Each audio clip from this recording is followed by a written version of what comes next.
The one mistake that turns free air conditioning into a mold trap. Your free air conditioning system can still feel like it is working while it is starting to rot.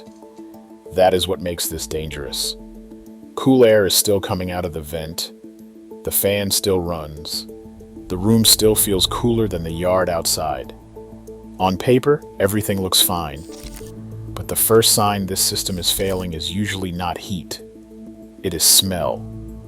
A damp, stale smell.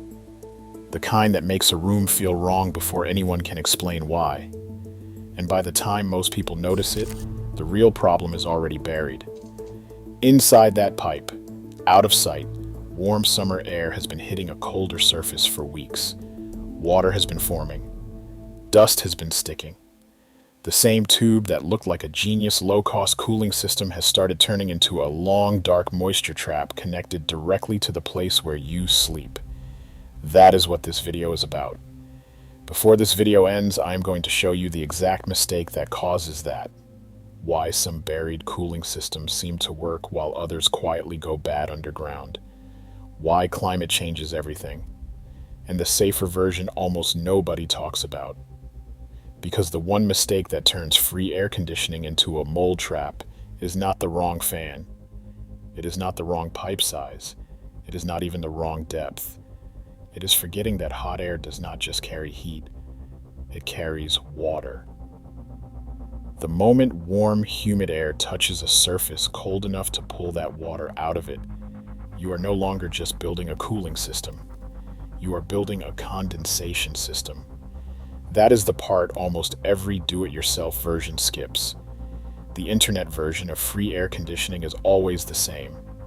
A trench, a pipe, a fan, cool air in, cooler air out. Lower bills, no compressor, no refrigerant, no expensive machine humming outside all summer. That is the fantasy. And it is not a completely fake fantasy, which is why this topic is so powerful. The ground really is cooler than the air on a brutal summer day.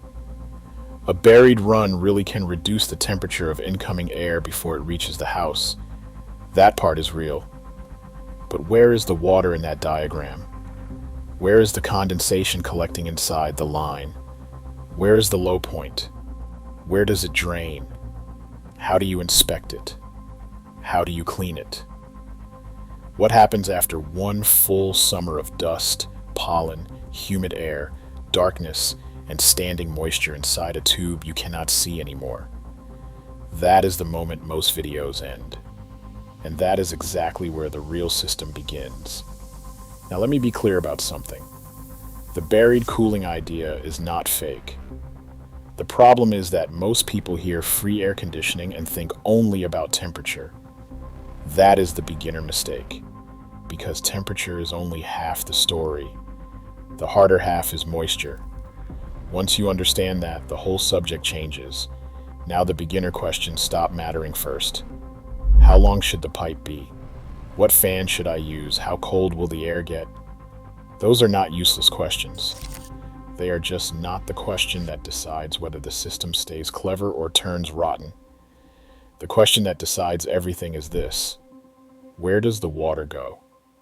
If you cannot answer that clearly, physically, and on purpose, then you are not designing a passive cooling system.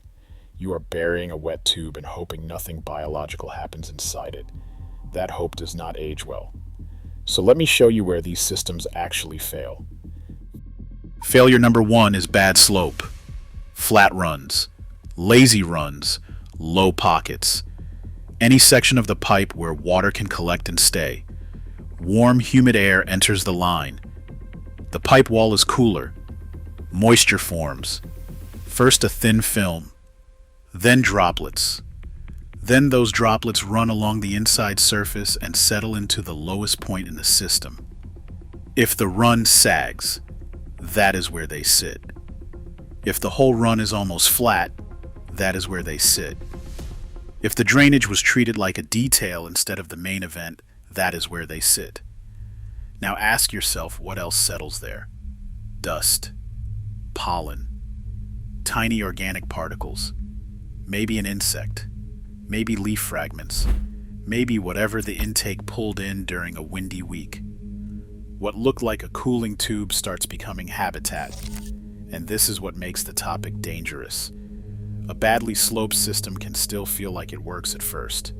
That is what fools people. The air may still come out cooler than outside air. The fan still runs. The homeowner thinks the system is succeeding because the temperature feels right, but temperature is only the early signal. Moisture is the real test, and by the time the smell shows up, the system has already been telling the truth for months. Now, if bad slope were the only problem, this whole subject would still be simple. It is not. Because failure number 2 kills a huge number of these systems, even when the trench is done well. Dirty intake, weak filtration, no serious plan for keeping debris out of the line.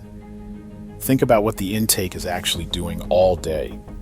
It is pulling outside air from a yard, a fence line, a side wall, maybe a garden edge, maybe a patch of ground covered in dust, pollen, grass, mulch, and whatever the season is dropping into the air around your house. That air is not clean. It never was.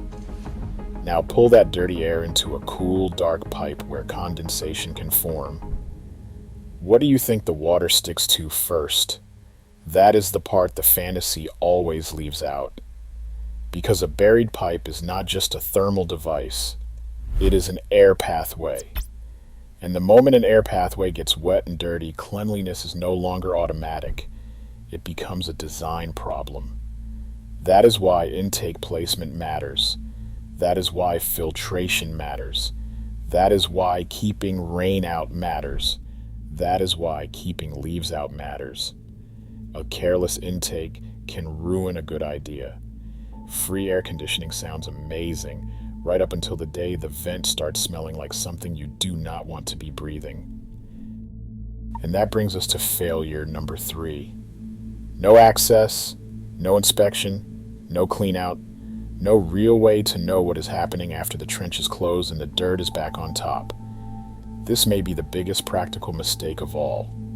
People build these systems like permanent hacks.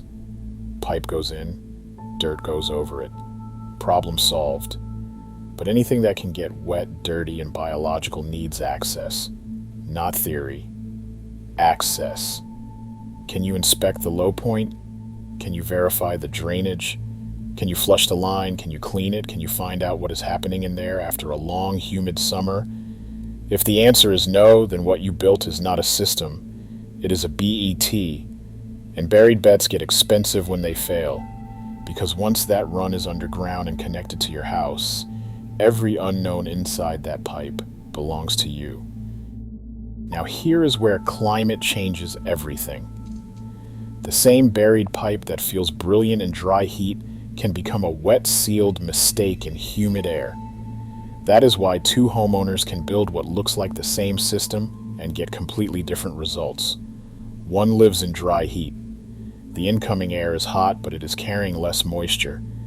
Cooling that air may create less condensation. The line dries more easily. The risk is lower, not zero. Lower. Another lives in heavy summer humidity. The incoming air is carrying much more water vapor. The moment that air hits a cooler pipe wall, liquid starts forming faster and in greater volume. More water, more wet surface, more chance of stagnant moisture, more chance of odor, more chance of growth. Same trench, same fan, same basic idea. Completely different. Machine. That is why the dumbest sentence in this whole subject is this one. It worked for somebody online. Of course it did. The real question is where they live, how humid their climate is, how the run drains, how the intake is protected, whether the line can be inspected, and whether the system still smells clean after one full season. That is the real test, not the animation, not the first week, not the sales pitch, the full season. A bad system often does not fail on day 1. It cools first. It rots later. And that may be the most important truth in this entire video. A buried cooling pipe can feel successful long before it proves safe. That is why so many people get fooled by it. The early reward is temperature. The late cost is biology. By the time musty air or a damp odor starts telling the truth, the system is already underground. Now, if you already own a house and you are thinking, this only applies to people building from scratch, stay with me, because this next part is specifically for you. You do not need to redesign your whole house to think about this correctly, but you do need to be honest about what kind of version you are building. If you are retrofitting an air tube system into an existing home, the bare minimum is not optional. Smooth wall interior, not corrugated. Real slope, not imagined slope. A drainage plan that actually drains. An intake that keeps out rain and debris. Filtration that takes the dirt load seriously.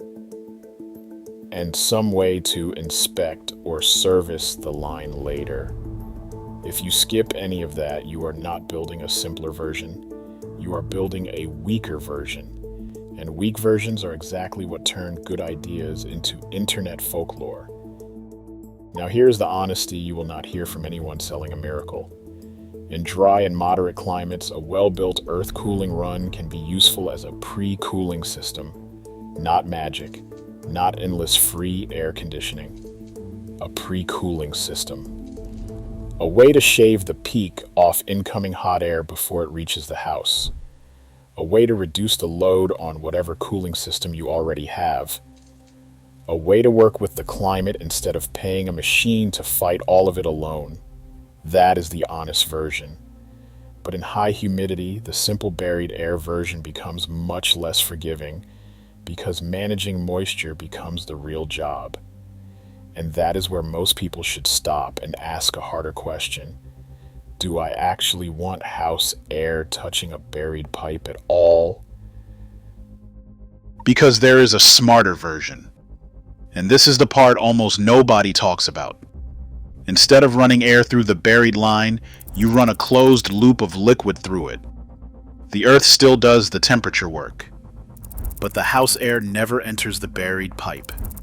The liquid moves underground, picks up the ground's stable temperature, then passes through a heat exchanger or fan coil inside the house. Cool air comes out, and the indoor air does not touch the buried line. That means no buried airway feeding directly into the living space, and no condensation forming inside the same tube that is supposed to deliver breathable air into your home. That is the safer version for difficult climates. And that is why I wanted to make this the anti-video. Because the first version sells the dream. This version shows you where the dream breaks. The truth is not that free air conditioning is fake. The truth is that internet free air conditioning is usually oversimplified. It flattens a real building system into a hack. And the moment that happens, the side effect becomes the whole story. Here, the side effect is water. Ignore that and everything else becomes secondary. So yes, the ground is cool. Yes, buried cooling is real. Yes, the promise is tempting. But the moment you forget that air carries water, you stop designing a smart passive system and start building a long damp mistake underground. And that is usually how free air conditioning dies. Not because the earth was a lie, because moisture was ignored until the pipe became the problem. So the next time you see one of these systems pitched like a miracle, ignore the blue arrows for a second. Ignore the promise. Ignore the fantasy of beating the bill with one buried tube. Ask the only question that actually matters. Where does the water go? I want to know something specific from you. If a safer version were possible where you live, what would still stop you? The digging, the cost, the climate, the maintenance. Leave your real barrier in the comments.